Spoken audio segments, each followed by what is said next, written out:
गांव के छोटे से घर में रहने वाली 65 वर्षीय पार्वती देवी हमेशा से ही अपने परिवार के लिए सब कुछ करने को तैयार रहती थी। उनके पति उमेश जी का स्वर्गवास 5 साल पहले हो चुका था और अब उनके जीवन का सहारा उनके दो बेटे थे, बड़ा बेटा मोहित और छोटा बेटा विकास।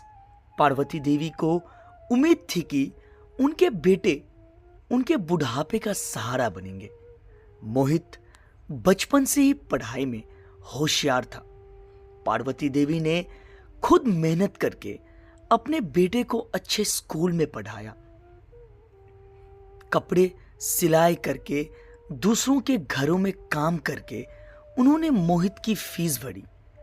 जब कभी मोहित को कोई चीज चाहिए होती, पार्वती देवी अपनी इच्छाएं दबाकर उसे खरीद देती।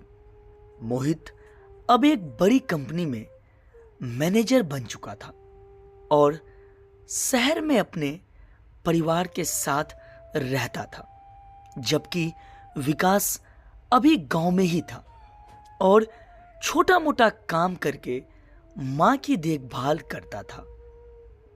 एक दिन पार्वती देवी ने फोन पर मोहित से कहा, बेटा, मैं सोच रही थी कि एक बार ट्रेन की फर्स्ट क्लास में सफर करूं। बचपन से ही सपना था, लेकिन कभी पैसे नहीं हुए। यह सुनकर मोहित ने बिना किसी भावनाओं के जवाब दिया, मां, यह फालतू के सपने देखने बंद करो। फर्स्ट क्लास में सफर करना हमारी औकात से बाहर है। मेरे पास इतने पैसे नहीं है कि इन चीजों पर खर्च करूं। मां को मोहित की यह बात सुनकर धक्का लगा। उन्हें समझ नहीं आया कि जिस बेटे के लिए उन्होंने अपना सारा जीवन लगा दिया, वही उनकी इतनी छोटी सी इच्छा को फालतू कर रहा है। मोहित की बात सुनकर पार्वती देवी कुछ पल के लिए चुप हो गई। उन्होंने फोन रखा और मन ही मन सोचा, मैंने अपनी पूरी जिंदगी अपने बेटों के लिए खपा दी। अगर आज मैं अपनी एक छोटी सी इच्छा के लिए कह रही हूं तो क्या मैं गलत हूं? दूसरी तरफ मोहित को अपने शब्दों का कोई पछतावा नहीं था। वह यह सोचकर बेफिक्र था कि मां तो गांव में है, वहां कौन उन्हें सुनने वाला है। पार्वती देवी ने यह बात अपने छोटे बेटे विकास को बताई। विकास को यह सुनकर बहुत गुस्सा आया। उसने कहा, मां, आप परेशान मत होए, मैं आपका सपना पूरा करूंगा। लेकिन पार्वती देवी ने तय किया कि वह खुद ही मोहित को सबक सिखाएंगी। उन्होंने अपने पुराने गहने निकाले, जो उन्होंने अपने जीवन भर की कमाई से संभाल कर रखे थे।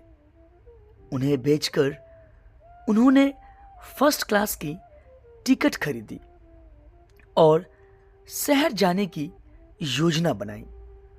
2 दिन बाद पार्वती देवी मोहित के शहर पहुंची। जब मोहित ने अपनी मां को दरवाजे पर देखा तो वह हैरान रह गया। मां, आप यहां कैसे? पार्वती देवी मुस्कुराई और बोली, बेटा, मैं फर्स्ट क्लास की ट्रेन से आई हूं। मेरे पास अब अपने सपने पूरे करने के लिए पैसे हैं। मोहित को समझ नहीं आया कि मां यह क्यों कह रही है। वह झोंपते हुए बोला, अरे मां, आपको इतनी परेशानी क्यों उठानी पड़ी? आप मुझे बता देते। पार्वती देवी ने गहरी आवाज में कहा, बेटा मैंने तुमसे कहा था, लेकिन तुम्हें मेरी बात फालतू लगी। जो बेटा अपनी माँ की छोटी सी इच्छा को पूरी करने के लिए औकात की बात करे, वह माँ के काबिल नहीं। मोहित यह सुनकर अवाक रह गया। उसने पहली बार महसूस किया कि उसने माँ के साथ कितना गलत किया है। मोहित ने माँ के पैरों में गिरकर माफी मांगी। वह रोते हुए बोला, माँ मुझे माफ कर दो। मैंने आपकी भावनाओं को समझने में गलती की। आप मेरे लिए सब कुछ हैं।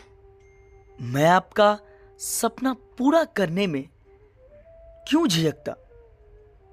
पार्वती देवी ने बेटे को गले लगाया और कहा, बेटा मां की कीमत तब समझो जब वह जिंदा हो। बाद में पछतावा करने का कोई फायदा नहीं। उस दिन के बाद मोहित ने अपनी मां की हर छोटी बड़ी इच्छा का ध्यान रखा। उसने यह भी समझा कि मां के सपने पूरे करने से बड़ी कोई औकात नहीं। मां की मुस्कान ही सबसे बड़ी दौलत है। पार्वती देवी ने अपने बेटे को एक ऐसा सबक सिखाया जिसे वह जिंदगी भर नहीं भूलेगा। दोस्तों, अगर ये छोटी सी कहानी आपको अच्छी लगी हो तो प्लीज़ चैनल को लाइक और सब्सक्राइब जरूर करें। कहानी सुनने के लिए बहुत बहुत धन्यवाद।